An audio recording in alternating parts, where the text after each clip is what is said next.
The knife was already in his chest when the words appeared. Not a metaphor, an actual knife. His own brother's knife. His own brother's face, staring down at him with an expression that wasn't even hatred. It was boredom, and that's when the blue window opened in front of his dying eyes. System online. Condition met. The host has none left to lose. Rin actually laughed. It came out as a wet, bubbling cough, and it hurt more than the stab wound, but he laughed anyway. Not when he was hungry. Not when he was homeless. Not when they took his name, his inheritance, his fiancée, and his little sister's medicine money. No. It waited until there was a blade in his heart and exactly 90 seconds of blood left in his body. Why would a system, a supposedly god-tier, reality-breaking cheat, only activate when its owner is already as good as dead? Rin didn't know yet. He was too busy dying. But the answer is going to flip this entire story inside out. In the city of Baekhyun, power wasn't measured in swords for bloodlines. It was measured in contracts. A blank trait. No power, no cost. Just an empty gold page that closed itself and never opened again. In 800 years of records, it had never happened. His older brother, Kang Do-ha, genius, prodigy, holder of the rare golden tongue trait that let him bend any negotiation to his will. Over the next 6 years, piece by piece, Do-ha took everything. The trading routes their mother left to Rin, gone. Signed over in documents Rin didn't remember agreeing to, until he remembered Do-ha's golden tongue and understood he never stood a chance. The family seat, the staff's loyalty, and finally, the engagement to Co Ari, daughter of the Silverwater Guild, a girl Rin had actually loved, handed to Do-ha in a ceremony Rin watched from the servants' corridor. But none of that is what broke him. What broke him was his sister. Kang Yuna was 9 years old and she was dying. A wasting sickness, the kind that in this world could only be held back by a medicine brewed from monster cores. Expensive, monthly, non-negotiable. And when Do-ha finished stripping Rin of everything else, he cut off the last thing. The medicine fund. He looked his brother in the eye and said, "Charity is a trait I wasn't given, little brother. Find your own coin." That's the situation. That's the hole our protagonist is standing at the bottom of. No power, no name, no money. A little sister counting down to a death he can't stop, and a brother who owns the entire city's mercy. So Rin did the only thing a desperate man can do. He went to the one place in Baekhyun where the powerless can still earn, the gray market beneath the tower, where broke awakeners sell their bodies for one job. He took a courier contract. Deliver a sealed box across the district. Don't ask what's inside. Don't get caught. You already know it was a setup. The box was full of stolen tower seals.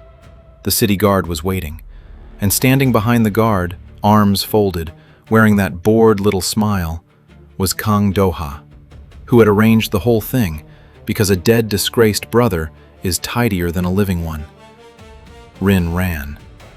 Do-ha's men caught him in the alley. And Do-ha, who liked to do the important things personally, slid a knife between his brother's ribs and said the last words Rin expected to ever hear. "You never had anything to lose anyway." He was wrong about that. That's the thing about Do-ha. He was a genius who never understood the difference between nothing to lose and nothing left.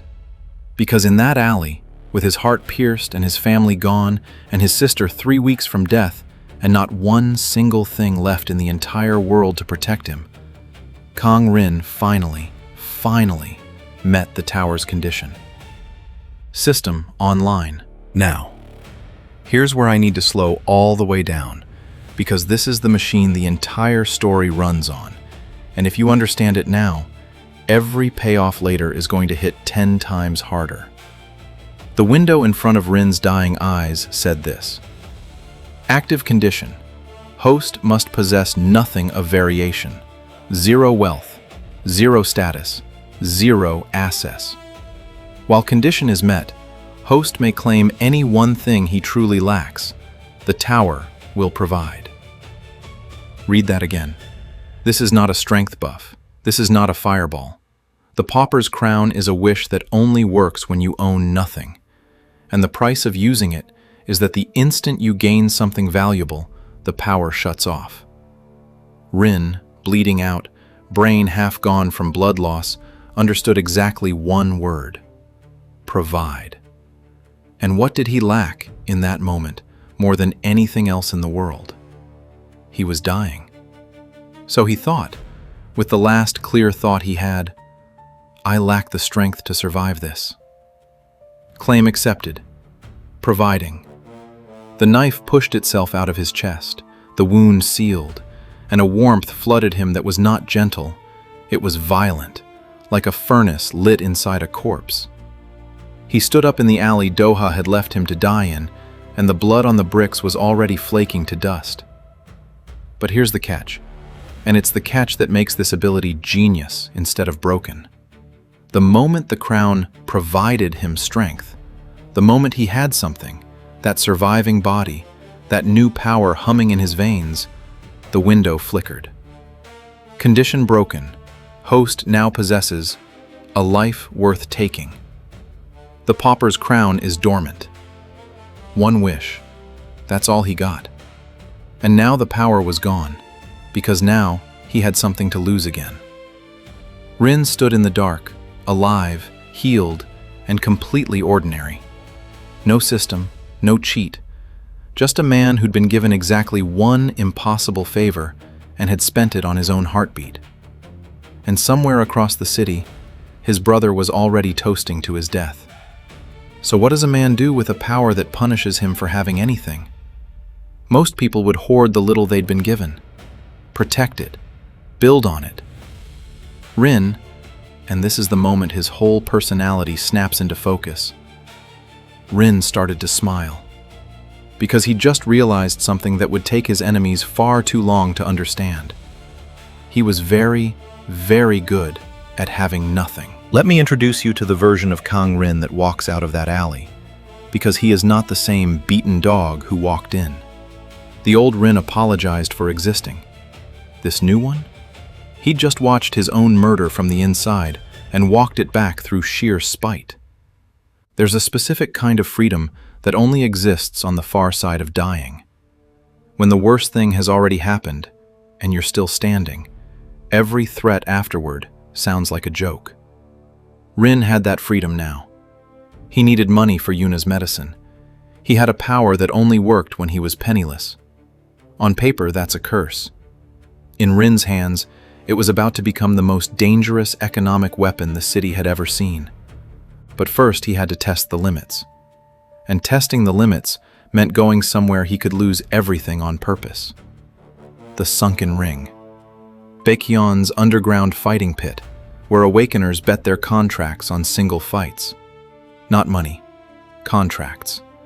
You could wager your trade itself, and if you lost, the tower transferred it to the winner right there in the ring.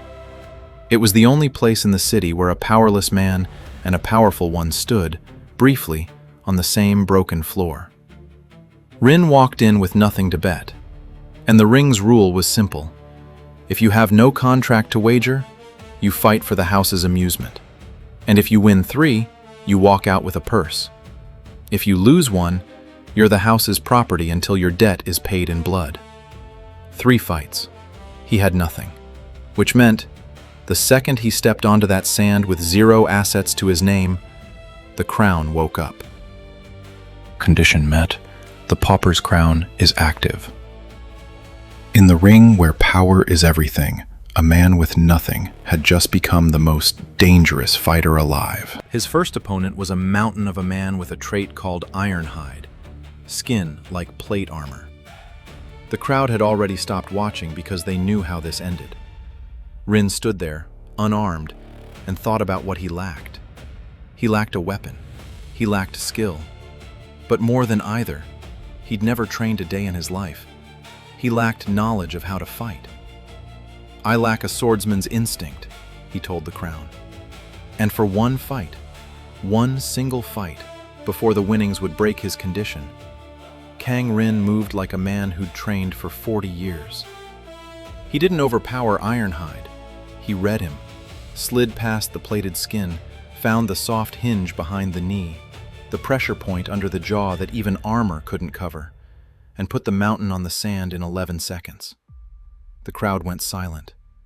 Then it went insane. But here's what mattered, and only Rin understood it. The instant the fight ended and the house purse was promised to him, the swordsman's instinct evaporated. He could feel it leave, like a language he'd suddenly forgotten. He had winnings now. He had something. The crown went cold. So Rin did the thing that made the whole pit think he was insane. He walked to the bookmaker's stand and gave the purse away. Threw it into the screaming crowd, emptied his own pockets on the sand in front of everyone. Second fight, new claim. He faced a woman whose trait let her move like smoke, untouchable.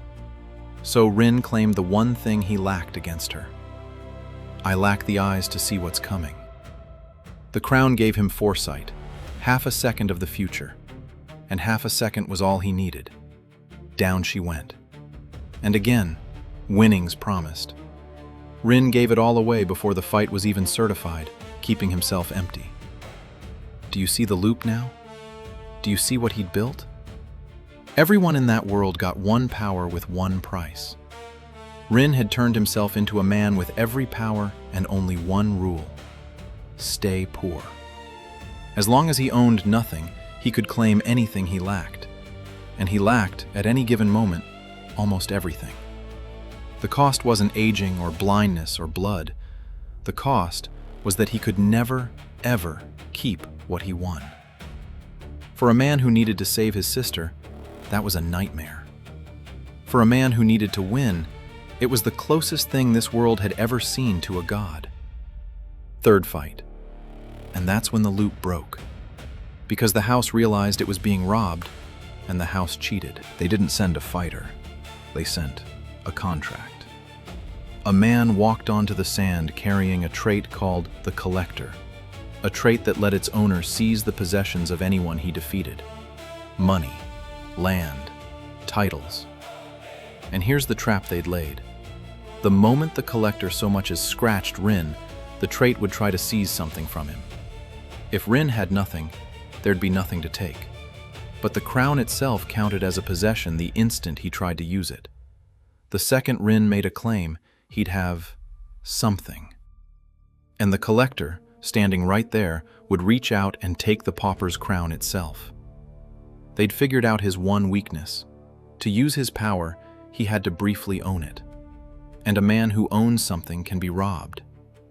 The crowd smelled the kill. Rin stood on the sand, empty-handed, and for the first time since the alley, he felt the old fear crawl up his throat. Because they were right. The math was airtight. The instant he reached for the crown, he'd lose it forever. The Collector smiled his brother's smile. And Rin, cornered, doomed, one move from losing the only thing keeping his sister alive, did something no one expected. He knelt. He put his forehead to the sand. And in front of the entire sunken ring, he surrendered, forfeited the match, gave up. Which, by the ring's own rules, meant he owned nothing, won nothing, claimed nothing. And the Collector, whose trait only activated on victory in combat, was left holding a win with nothing to seize, because the crown had never been reached for at all. The rules that were built to trap Rin only worked if he fought, so he refused to fight. But that's not the twist. The twist is what the forfeit did. By kneeling and losing on purpose, Kang Rin ended the night with less than nothing. A public debt, a mark of shame, branded the biggest coward the ring had ever seen. Absolute rock bottom. Zero status, zero wealth, zero pride. Which meant the crown wasn't just active. Condition met at maximum depth. The host possesses nothing, not even dignity. Pauper's crown. Overclaim unlocked. You may now claim something you have never had. Not something he lacked in the moment. something he had never possessed in his entire life. And there was one thing Kang Rin had never once had, from the day he was born powerless in front of his sneering family. "I lack a trait of my own," he told the crown. "Give me one that's mine, one I get to keep." Processing an impossible claim. Warning: to grant a permanent trait, the crown must consume itself. Confirm?